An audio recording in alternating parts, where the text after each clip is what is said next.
Здравей, България! Освен големи жеги, така наречени горешници и съобщения за магнитни бури, които влияят по някакъв начин на нашето здраве или не влияят, или само си въобразяваме. Това ще разберем от доктор Сотир Марчев, който ни е на гости, който е виден кардиолог и може много добре да ни обясни. Здравейте! Защото за днес е обявени тези силни магнитни бури, тези силни слънчеви изригвания. Геомагнитните бури, това са промени в магнитната активност на Земята, причинени обикновено от слънчеви изригвания. Че влияят. Почвам с предметите, ще мина през животните и ще стигна до човека. От предметите, примерно, влияят естествено на компаса. Влияят геомагнитните бури на телесъобщенията, на телекомуникациите. Съобщенията се нарушават. Влияят на спътниците. GPS-а ви е по-неточен по време на магнитни бури. Те водят до смущение. Какво ще ни заблуди GPS? GPS е по-неточен. Точността... Завите наляво, пък то ще е надясно. Не, примерно няколко метра по-наляво или по-надясно да те локализира, ще има. Тоест точността му пада при геомагнитни бури. Така че на предметите влияе. Мисля, че 1989 година имаше прекъсване на електрозахранването в Канада, в Квебек, причинено от силни тогава... Оскарите не успяхме една година преди няколко години да излъчим, заради магнитна буря, спътника не работеше. Да, точно така, магнитните бури, защото слънчевите изригвания тръгват от Слънцето.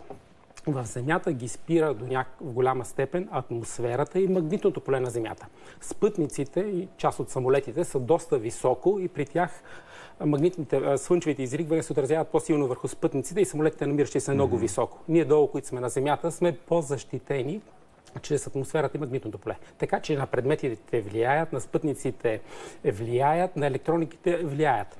Колкото човечеството разчита повече на електроника, толкова става по-зависимо от слънчевите изригвания, от геомагнитните бури. Така че на предметите със сигурност влияят, се уточнихме. Почваме от животните. На прелетните птици геомагнитните бури ги объркват. По-трудно си намират пътя за дома, защото те се ориентират по магнитното поле. Делфините, китовете също се объркват при геомагнитни бури, защото те също детектират магнитното поле. В смисъл, тези животни, които са свързани с миграция, имат нещо в мозъка, като компас. На времето не знаехме как става. Сега знаем, че имат неврони и в този неврон има нещо магнитно, магнетит. Магнитна структура вътре в неврона. И по такъв начин мозъка на прелетните птици, на делфините, на китовете отчита магнитното поле и те се ориентират по него. Затова нас много ни е странно как някое животно или, примерно, домашно коте са го хвърляли безкрайно далече от дома, а то намира пътя да се върне, при условие, че ние хората, ако ни хвърлят там, няма да успеем да се върнем. Разликата е, че част от животните имат, така се каже, компас в мозъка. Сензират магнитното поле. Хората произхождаме от първобитния човек, които са били номади. Вероятно някъде в далечния първобитен свят и ние сме имали нещо подобно, но поне сега на сетивно ниво ние сега се ориентираме по карта, по пътища, по пътни знаци и така нататък. По това използваме за ориентация. Но така или иначе магнитното поле ни влияе. Ние сме физически тела, върху които влияят всички закони на физиката. Примерно влияе на здравето. Един от последните така по-голями сериозни научни изследвания беше през април 2014 година в много популярното списание Stroke излезе една статия, метаанализ на голямите проучвания за инсулти при човека. Там бяха събрани 11 000 пациенти от проучвания в Европа, в Австралия и в Нова Зеландия. И при тези 11 000 души с инсулт се оказа, че в дните с повишена геомагнитна активност инсултите са с 19% повече, отколкото през останалите дни.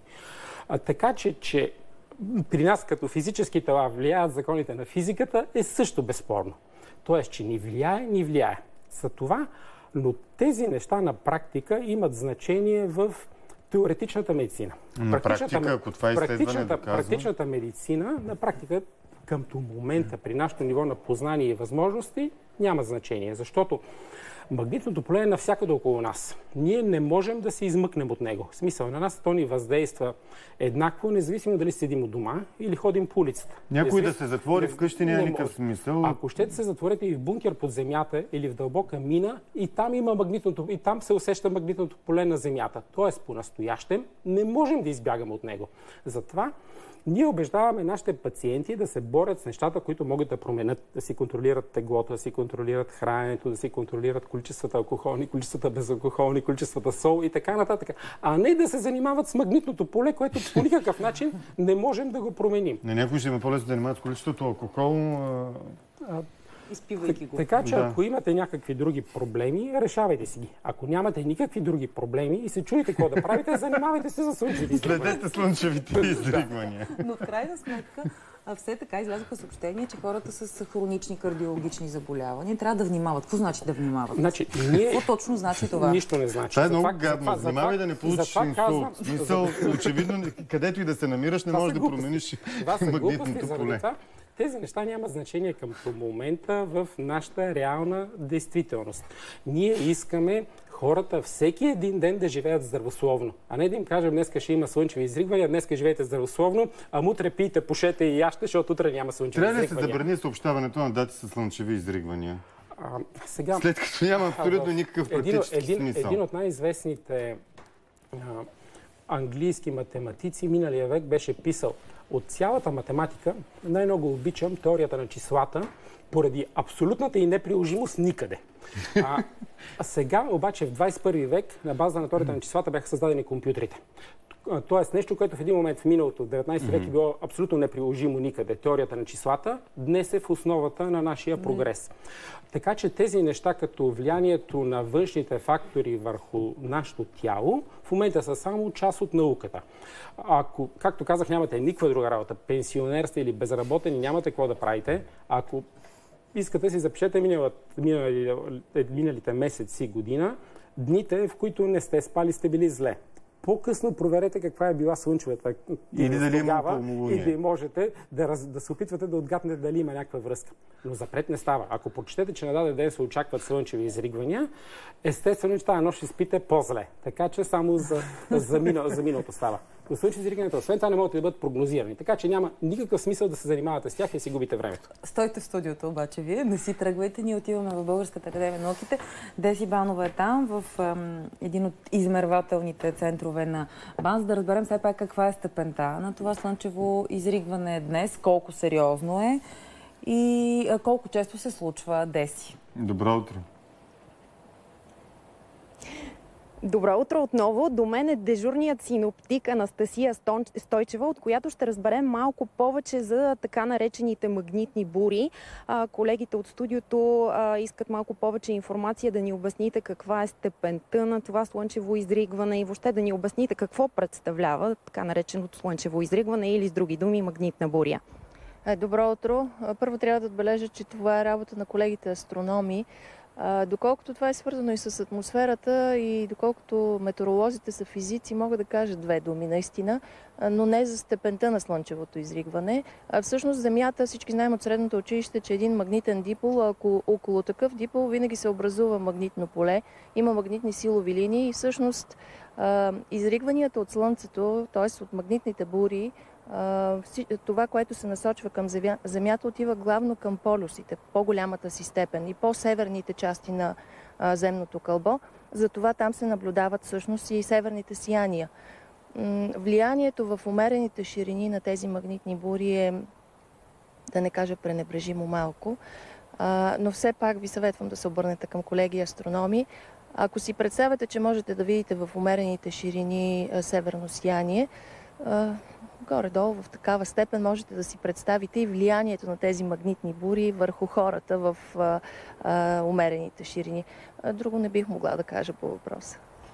Добре, вчера по медиите излезна информация за това, че в Кувейт е отчетена рекордна температура от 54 градуса, но много се спори по този въпрос дали наистина това е най-високата температура или преди това в Либия е отчетена температура от 58 градуса, също така в долината на смъртта в Флорида. Просто да ни кажете кой е верният рекорд, тъй като наистина имаше спорове по тази тема. Всъщност трябва да отбележа, че Световната метеорологична организация все още не е излязла с съобщения за това, че измерванията в Либия на тези 54 градуса са 58, а в Кувейт 54, сега на 21 този месец. Аз се порових да погледна как изглеждат тези синоптични телеграми, благодарение на които всички синоптици и метеоролози по света могат да разчетат това, което колегите са измерили, или така наречените синопи. Наистина в телеграмите от международния обмен в Кувейт има измерена такава температура 54 градуса, но това подлежи все пак на контрол. Световната метеорологична организация няма съобщение, че наистина това е температурния рекорд за Земята. За сега все още, поне и при нас, остават тези 58 градуса в Либия, в долината на смъртта също тези около 56 градуса. Най-вероятно Световната метеорологична организация ще излезе с някакво изявление по случая, но нека да отбележа, че на 21-ви, на същия ден, между другото, юли, в страницата на Световната метеорологична организация може да се прочете и там е отбелязано, че първите 6 месеца от 2016 година са всъщност едни от най-топлите средно за земното кълбо. Тоест, все пак има такава ясно изразена тенденция за екстремни температури. Последните няколко години изчертани са кривите на средните температури за земното кълбо и излиза, че тези първи 6 месеца на тази година са доста. И у нас ще става твърде горещо. Колко горещо ще бъде към края на седмицата? В края на седмицата температурите ще са от порядъка на 33-38 градуса. Това е типично за края на юли. Най-високите температури в нашата страна климатично се случват в края на юли и тази година това ще е по същия начин. Разбира се, сега днес, утре имаме малко съвсем слабо 1-2 градуса понижение на температурите. Тук над Западна България ще има малко повече облаци и заради това и температурите ще са по-ниски. Възможно и да превали за кратко. Но като цяло седмицата в по-голямата част от страната остава суха, особено пък в източна България и с високи температури. През повечето дни над 30 градуса, през почивните дни пък. Да, чувам ви. Повече подробности в твоята прогноза. Благодарим ти. Жега от 38 на места и 40 градуса до края на седмицата. Две думи от доктор. Благодарим и на Анастасия Стойчева, събеседник на Деси Иванова. Две думи от вас, доктор Марчев. Ясно изразена тенденция все по-горещо да става. 58 градуса припомниха в Либия най-висока температура. 54 се спори дали е било в Кувейт. Все по-трудно ли ще дишаме и по-опасно ли е за здравето ни? От година на година имам предвид. Да, за разлика от слънчевите изригвания, които са когато, примерно, ние с вас и дискате, не можете да коментирате политическата теза на кандидат-президента, защото го не знаете. Поради тази причина си говорим с вас за геомагнитните бури. Тоест, те служат за запъване на времето. Промяната обаче на метеорологичното време е вече нещо сериозно.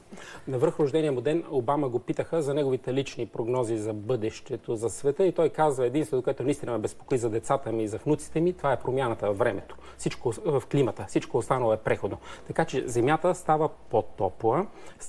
Господ знае защо. Всеки си ги обяснява както иска.